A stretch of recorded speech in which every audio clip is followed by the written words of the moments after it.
เฮานาก้าวเดินไปพร้อมกันเสียงพร้อมกันสนั่นแผ่นดินลาวเอิ้นหาเราเป็นสายไว้ลายสายสาทหารยืนหยัดเคียงข้างกันบ่หวั่นภัยใดเลียบเนื้อเฮานี้มอบให้แผ่นดินเอาลานสร้างห่มขาวเฮาสิรักษาไว้เสียงแค่นำของไผ่ไก่ก็ได้ยินหัวใจหักษาบ่มีวันสั่นคลอนเขาเป็นทหารของสลาวมิ่งให้ป้องกันแผ่นดินนี้ด้วยชีวิตและจิตใจลานสร้างห่มขาวสิอยู่คู่เฮาไปวามพลังเอาไว้เพื่อสลาวเฮืองห่มยามสืบมาไกลเฮาบ่เคยถอยยืนหยัดต่อสู้เพื่อคนลาวทุกคนจากผู้สูงลงหาลำคงทุกตารางแผ่นดินเฮาสิรักษาไว้เฮาเป็นทหารของสลาวมิ่งให้ป้องกันแผ่นดินนี้ด้วยชีวิตและจิตใจลานสร้างห่มขาวสิอยู่คู่เฮาไปยามพลังเอาไว้เพื่อสลาวเฮืองหุ่มคำสัตย์สาบานยังต้องในใจเกิดเป็นลูกผู้ชายต้องหักษายิ่งให้ถึงสิลำบากหรือมีน้ำตาก็สิยืนหยัดไว้เพื่อลาวของเฮาเฮาเป็นทหารของสลาววิ่งให้ป้องกันแผ่นดินนี้ด้วยชีวิตและจิตใจลานสร้างห่มขาวสิอยู่คู่เฮาไปบามพลังเอาไว้เพื่อสลาวเฮืองหุ่มเขาเดินไปพร้อมกันทหารลาวเว้นไปยอมไปหูใด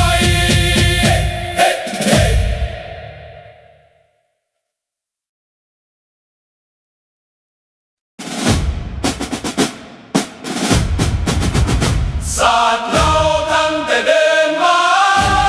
ขึ้นชื่อลือชาอยู่ในอาเซียนศาสตร์เราผูกพันไมตรีหวังสามัคคีฮักพ้องกันฮักศาสตร์ฮักประเทศเขาฮักเจ้าปกเกตเกษาฮักศาสตร์ฮักศาสตร์สมาแต่บุหารมาฮักษาดินแดนบ่ให้ศาสตร์ใครมาล้วนฮาวีอบอุ่นญาติแย่งสิ่งเอาให้คืนเข้ามาลู่วุ่นวายสู้จนตัวตายต้านทานศัตรูสวยเสพสู้เลือดเนื้อเสียเผา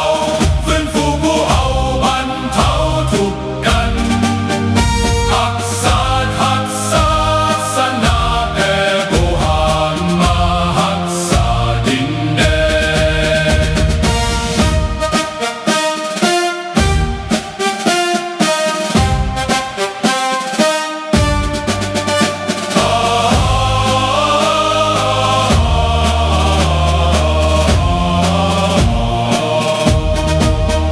บ่ให้ศาสตร์ใดมาล้วนฮาวีลบกวนญาติแย่งสิ่งเอาให้คืนเข้ามาลู่วุ่นวายสู้จนตัวตายต้านทานศัตรูสวยเสร็จสู้เลือดเนื้อเสือเผาไฟฟูคู่เอาบรรเทาทุกข์กันสวยเสร็จสู้เลือดเนื้อเสือเผา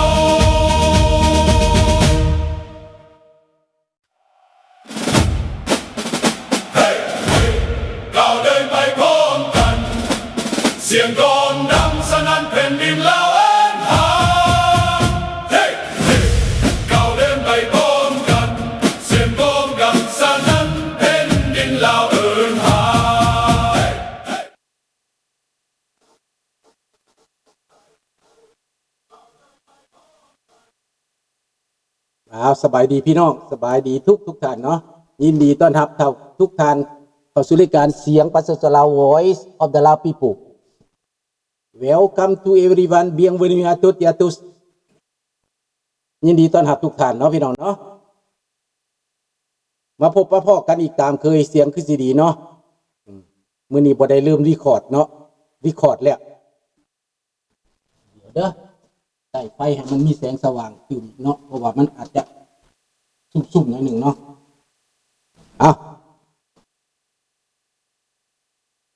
มื้อนี้มาพบมาพ้อกันอีกตามเคยพี่น้อง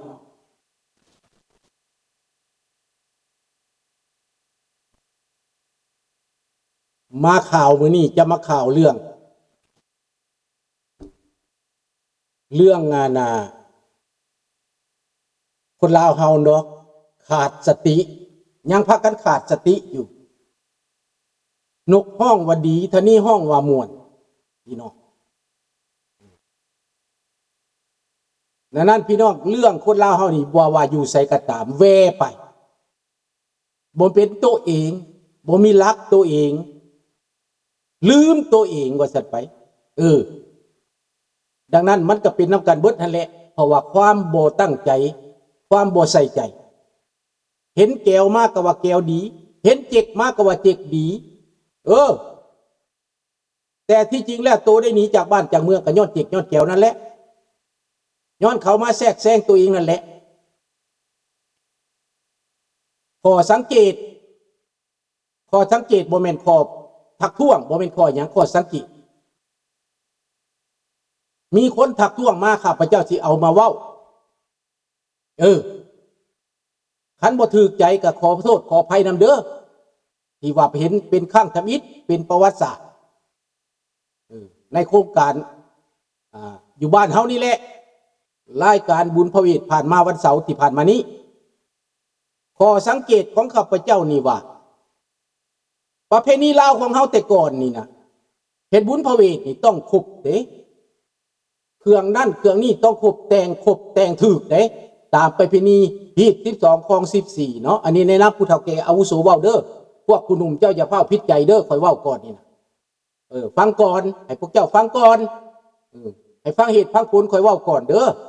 พวกเจ้าก่อนสิเครียดสิสร้างก็ได้ข้าพเจ้าขอเว้าไว้ก่อนเนาะฮีด12คอง14ฮีดนี้คองเจียงนี่ข้ามบ่ได้ลึกบ่ได้ศาสนาก็ยิ่งเข่งขัดศาสนานี่ยิ่งมีนั่นมีนี่ถ้าเหตุผิดเหตุพลาดมันก็จะบ่อยู่ดีไม่แห้งจะบ่ถูกบ่ต้องกันมันจะมีเหตุให้มีแนวบ่ดีดังนั้นเฮาต้องตักเตือนกันไว้เนาะ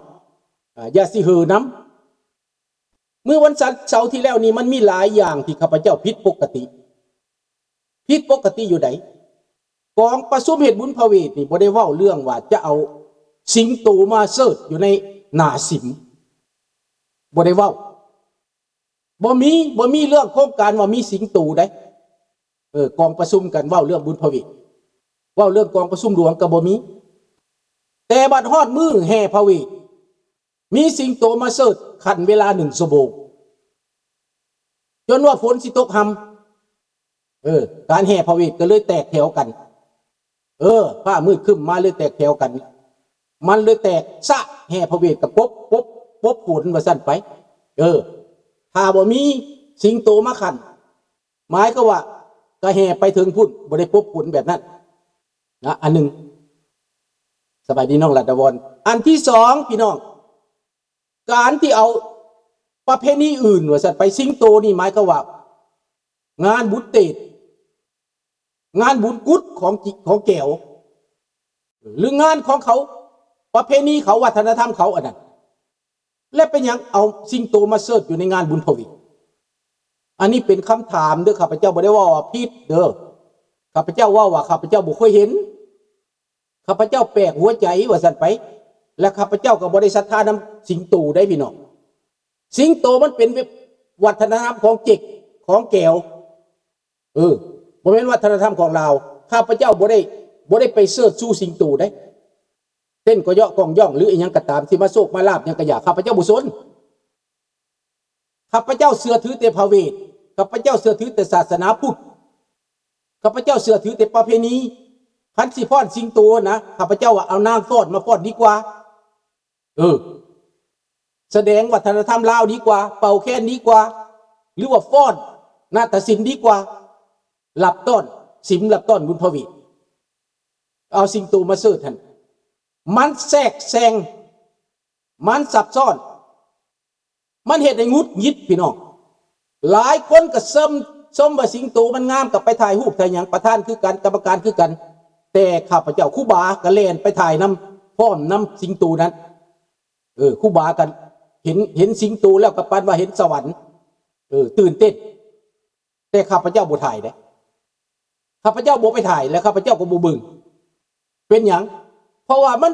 มันเหนือจากประเพณีฮีดคองแล้วข้าพเจ้าบ่เอาน้ำข้าพเจ้าบ่เห็นน้ำอันนี้ไผสิว่าได้ก็ตามข้าพเจ้าบ่มักเอาสิงโตมาเสิร์ชในงานบุญพวีคันเป็นงานเฟสติวัลงานวัฒนธรรมงานสังคมเจ้าสิเสิร์ชกะยาคือดังบุญปีใหม่ลาวนี่เพิ่นพากันนุ่งเครื่องแก้วเครื่องจิกข้าพเจ้าก็บ่เว้าข้าพเจ้าเห็นเบิดผู้เฒ่าผู้แก่คนลาวนี่เพิ่นกลายเป็นเจกเป็นแก้วเบิดแล้วเพิ่นนุ่งเครื่องจิกเครื่องแก้วพากันใส่สุดยามแก้วเบิดจักเพิ่นเป็นแก้วยามใดข้าพเจ้าก็บ่ฮู้เด้ขนาดแก้วลาวเขายังบ่นุ่งแล้วเขายังนุ่งสินลาวนะหมู่ข้าพเจ้าในสังคมนี่นะคนแก้วแท้ๆนะเขานุ่งสินลาวนะปีใหม่นี่นะข้าพเจ้าตบมือให้เด้อขนาดคนเวียดแท้ๆไหนข้าพเจ้าว่าเจ้าเป็นเวียดได้ว่าเขาเป็นแก้วเราอะแต่ว่าเขานุ่งสินลาวได้เขาเป็นลาวกว่าคนลาวซะอีกแล้วบัดคนลาวแท้ๆลืมตัวเองไปนุ่งสินแก้วพุ่นไปนุ่งโซนยามพุ่นบุญปีใหม่ลาวได้น่ะมันเป็นบ้าไปแล้วบ่ลือเนี่ยใดนี่นะแม่แล้วบุญพระเวทน่าใช่ไหมอุ้ยเลียโอปาราวังดังอีสานอียาเกิดเลเดฟีเดเซเลฟังแม่นคันเอาสร้างมาให้แม่นแต่เสียเอาสิงโตมานี่มันตกกันข้ามไหนเฮาบ่ทันตีไปทางการเมืองน้องธนพรคันหมายครับว่าเจกแทรกแซงแก้วเจกแทรกแซงลาวเอาสิงโตมาเหยียบคู่มือนี่เขาเหยียบอยู่ประเทศลาวแล้วสิงโตน่ะเขาเอาสิงโตมาเหยียบแล้วต่อไปเขาสิพากันแห่สิงโตเบิดเมืองลาวหั่นบาดนี้ฮอดต่างประเทศคนลาวบางคนก็ไปเอาสิงโตมาเสิร์ชคันว่าแสดงว่าตัวเองมีเงินใส่สิทธิพิเศษไปจ้างสิงโตมาว้ายข้าพเจ้าก็มีคือกันได้เงินนี่นะสิไปจ้างมานี่นะสิมาแข่งเอาหน้าเอาตาบ่สิมาเฮ็ดลัดตอนเอาบ่มันบ่ถูกเด้อพี่น้องเด้อข้าพเจ้าว่ามันบ่ถูกครูบาอาจารย์สิเห็นดีนำหรือบ่เห็นดีนำข้าพเจ้าบ่ได้ยินกรรมการประธานเห็นดีนำข้าพเจ้าก็บ่ได้ยินข้าพเจ้ามองว่ามันบ่เหมาะสมอันนี้เป็นคำคิดเห็นของข้าพเจ้าถูกใจบ่ถูกใจเป็นเรื่องหนึ่งไอ้พวกท่านคิดอะไรล่ะบุญพระเวทอยู่อีสานก็บ่เคยเด้อครับบ่เคยเด้อสิเอาอันสิงโตมาแห่เนี่ยมีแต่สร้างเท่านั้นเอาสร้างมาแห่พระเวทเข้าเมืองหันแม่นเอาฮูบสร้างฮูบมานี่ที่สิเอาสิงโตมาแห่พระเวทเข้าเมืองนี่มันบ่ได้ได้บ่ถูกได้พี่น้องบ่ไปตามประเพณีฮีดคองได้มันคัดได้ในหลักสูตรก็บ่มีในหลักธรรมก็บ่มีในไสก็บ่มีสิงโตสิมาแห่พระเวทเข้าเมืองนี่นะเด้อมันตรงกันข้ามได้พี่น้องคันเอาสร้างเอามาบ่เอาทหารบ่เอานั่นเอานี่แม่นอันนี้แหละพี่น้องการแสดงสิงโตนั้นมันเป็นขัดรายการเลือดท่วงรายการแล้วก็คัดจังหวะพี่น้องคัดจังหวะเนาะอันนี้ข้าพเจ้าเห็นจากสั้นความข้าพเจ้าเห็นอย่างสั้นแต่บ่ได้หมายก็ว่าข้าพเจ้าบ่มักเกลียดชังหรือบ่ถูกใจบ่อันนี้ในน้ำสายตาที่ข้าพเจ้าเบิ่งในน้ำผู้เฒ่าผู้แก่คนหนึ่งบุญพระเวทแต่สมัยใดก็บ่เคยเห็นเรื่องแห่สิงโตแต่น้อยจนใหญ่ก็บ่เคยเห็นปานนี้ก็บ่เคยเห็นแม่อันนี้ผู้ได้ยินแล้วอย่าไปเครียดเด้อ